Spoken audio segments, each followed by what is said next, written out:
வீடியோக்குள்ள போறதுக்கு முன்னாடி எல்லாருக்கும் இனிய பொங்கல் தின நல்வாழ்த்துக்கள். அதாவது ரெஸ்லிங் தமிழ் சேனல் மூலமா எல்லாருக்கும் இனிய பொங்கல் தின நல்வாழ்த்துக்கள தெரிவிச்சுக்கிறேன். வாங்க வீடியோக்குள்ள போகலாம். 2024ல நடக்க போற எலிமினேஷன் சேம்பர்ல ரோமன் ரெயின்ஸ்க்கு மேட்ச் இருக்கா இல்லையா? உங்களோட பிரான் ஸ்ட்ரோமன் WWE ரிட்டர்ன் வர போறாராம். பாபி லாஸ்லி விசஸ் ரோமன் ரெயின்ஸ்க்கான ஒரு அன்டிஸ்பியூட்டட் யுனிவர்சல் சாம்பியன்ஸ் மேட்ச் நடக்க போகுதாம். இதை பற்றி இன்னைக்கு வீடியோவில் நம்ம டீட்டெயிலாக பார்க்கலாம். வாங்க வீடியோக்குள்ளே போகலாம்.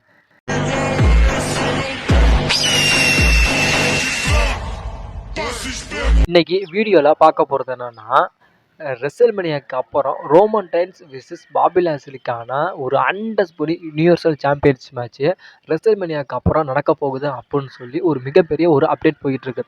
அதாவது இந்த மேட்ச் நடத்தணும் அப்படின்னு சொல்லி WWE தரப்புல இருந்து சொல்லப்படுது.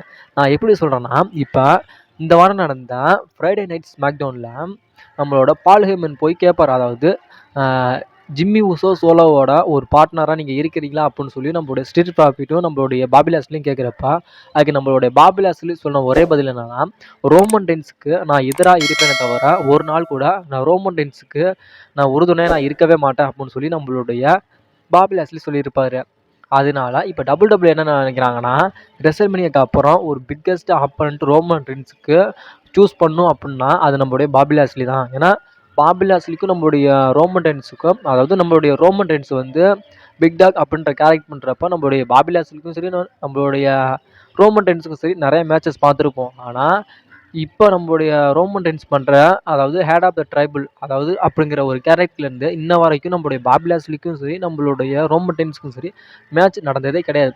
அதனால ரெசல்மேனியாக்கு அப்புறம் நடக்க போகிற, அதாவது சவுதி அரேபியா ஈவெண்ட், அதாவது சம்மர் ஸ்லாமு அப்படி இல்லை நம்மளுடைய பிக்கஸ்ட் ஆப்பனண்டாக ரோமன் ரெயின்ஸ்க்கு சூஸ் பண்ணணும் அப்படின்னா அது நம்மளுடைய பாபி லாஸ்லியாக இருக்கணும் அப்படின்னு சொல்லி நம்மளுடைய WWE தரப்புலேருந்து இப்போ அதிகமாக சொல்லப்படுது. இந்த மேட்ச் நடந்தால் உண்மையிலுமே சூப்பராகவே இருக்கும். ஏன்னா ரோமன் ரெயின்ஸும் சரி நம்மளுடைய பாபி லாஸ்லியும் சரி ஒரு ஈக்குவலான ஃபைட் பண்ணுற ஒரு ரெஸ்லர். அதாவது நம்மளுடைய இதுக்கு முன்னாடி நம்ம பார்த்துருப்போம். அதாவது நம்மளுடைய ரோமன் ரெயின்ஸ் பிக் டாகாக இருக்கிறப்பே நம்மளுடைய ரோமன் ரெயின்ஸ் நம்மளுடைய பாபி லாஸ்லியை எப்படி புரட்டி அடிப்பார்னு உங்களுக்கே தெரியும். இதே மேட்ச் ரெசல்மேனியாக்கு அப்புறம் நடந்தால் நல்லா இருக்குமா நல்லா இருக்காதான்னு சொல்லுங்கள். என்னை பொறுத்த வரைக்கும் இந்த மேட்ச் நடந்தால் உண்மையிலுமே ஒரு தரமான மேட்சை நம்மளுடைய பாபி லாஸ்லியும் சரி நம்மளுடைய ரோமன் ரெயின்ஸும் சரி கொடுப்பாங்க. இல்லை ரெசல்மேனியா 40க்கு அப்புறம் ரோமன் ரெயின்ஸோட வேறு ஆப்போனண்ட் மோதினா நல்லா இருக்குமா அப்படின்னு உங்களோட கருத்தை சொல்லுங்கள். ரோமன் ரெயின்ஸ் கூட மோதினா ஆப்போனண்ட்டு எந்த ரெஸ்லர் அப்படின்னு அந்த ரெஸ்லரோட பேரையும் கமெண்ட் செக்ஷனில் மறக்காமல் கமெண்ட் பண்ணுங்கள். நெக்ஸ்ட் நியூஸாக நாளைக்கு நடக்க போகிற மண்டே நைட் ராவில் நம்மளுடைய மிஸ் விசஸ் ஆர்டூத் விசஸ் ஜட்மெண்ட் டேக்கான ஒரு டேக் டீம் மேட்சை நம்மளுடைய WWE அஃபிஷியலாக கன்ஃபார்ம் பண்ணியிருக்காங்க.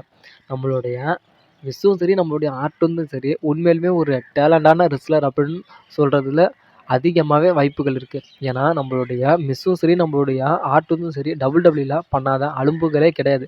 ஏன்னா இதுக்கு முன்னாடி இருந்த நம்மளுடைய ஆர்டூத்தும் சரி நம்மளுடைய மிஸ்ஸும் சரி, அதாவது ராக் ஜான்சனா அப்படிங்கிற ரெஸ்லர் கூடயே ஃபியூர்லாம் இருக்காங்க. அதனால நம்மளுடைய ஆர்டூத்தை சும்மா சும்பன்னு நினச்சிடாதீங்க.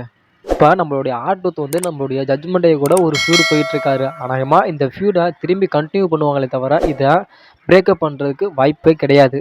நம்மளுடைய ஜட்மெண்ட் டே போட்டிருக்க டிஷர்ட்டு, அதாவது டாமினிக் மிஸ்டீரியோ, நம்மளுடைய மாமி, அப்புறம் டேமியன் மில்ஸ், நம்மளுடைய ஃபின் பேலர், அதுக்கப்புறம் நம்மளுடைய ஆர்டூத், இவங்களோட டிஷர்ட்டில் நம்ம பனியில் அந்த அவங்களோட நேம் இருக்கும். இந்த மெர்கண்டைஸ் சேல்ஸ் தான் WWE இருக்கிறதுல நம்பர் 1 சேல்ஸாக ஆகிட்டு இருக்கு. அதாவது நம்மளுடைய Rock, Roman Reigns, LA Knight, நம்மளுடைய சிஎம் பங்க் எல்லாத்தையும் தள்ளிட்டு நம்மளோட ஆர்டூத் தான் ஃபர்ஸ்ட் இடத்துல இருக்காராம். நெக்ஸ்ட் நியூஸாக இன்றைக்கி நடக்க போகிற மண்டே நைட் ராவில் நம்மளுடைய செத்ரான்ஸ் விசஸ் ஜிந்தர் மகளுக்கான வேர்ல்டு ஹெவி சாம்பியன்ஷிப் மேட்ச் நடக்க போகுது. நியூ வேர்ல்டு ஹெவி சாம்பியனாக நம்மளுடைய ஜிந்தர் மகள் ஆகிட்டார்னா பஞ்சாபில் அவர் செலிப்ரேஷன் பண்ண போகிறாராம்.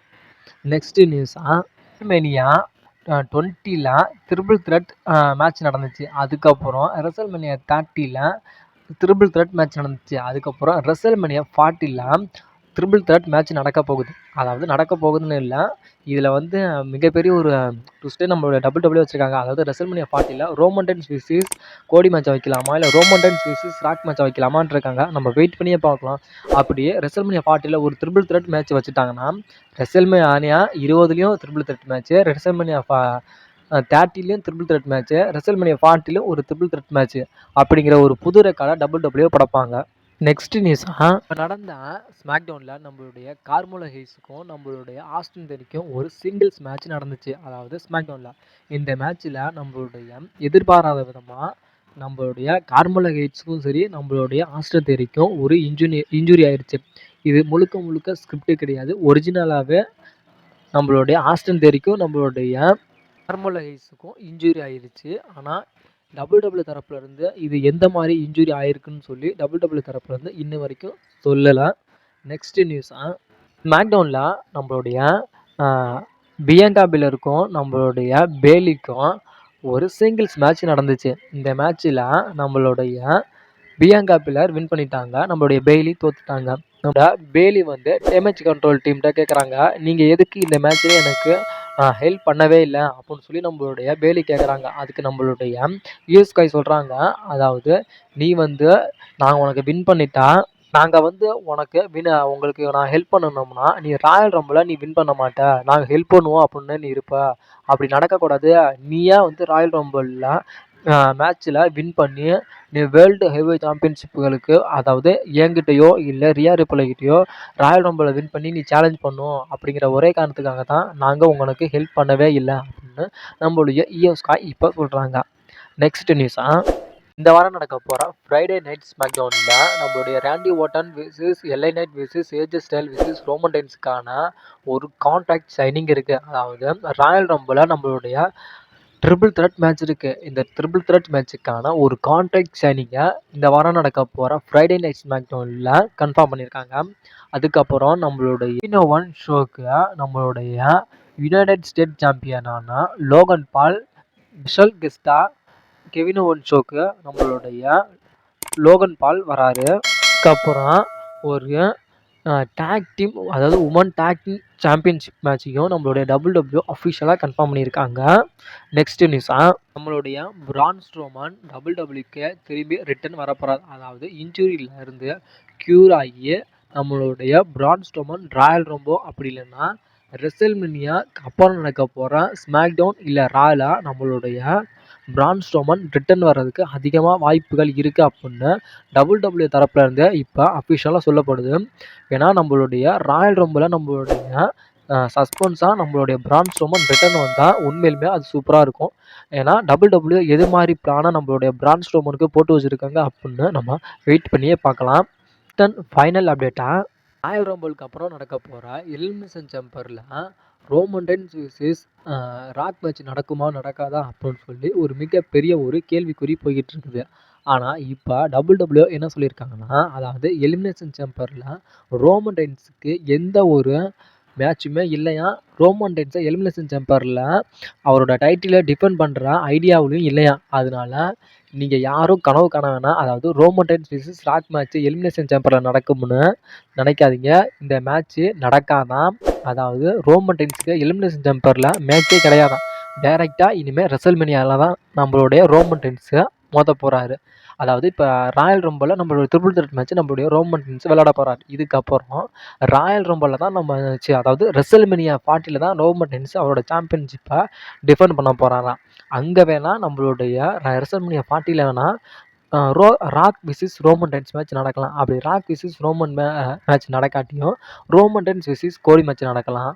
அப்படி இந்த 2 மேட்சுமே நடக்கலைன்னா இந்த மேட்ச்சில் Roman Reigns versus Rock versus கோடிக்கான ஒரு ட்ரிபிள் த்ரெட் மேட்சையும் ரெசல்மேனியா 40 நம்மளுடைய டபிள்யூ கன்ஃபார்ம் பண்ணலாம்.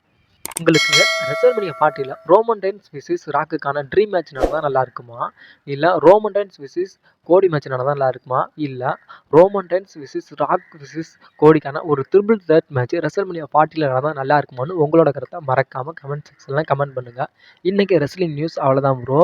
வீடியோ பிடிச்சிருந்துச்சுன்னா வீடியோக்கு ஒரு லைக் பண்ணிட்டு நம்ம சேனலை மறக்காமல் சப்ஸ்கிரைபர் பண்ணுங்கள்.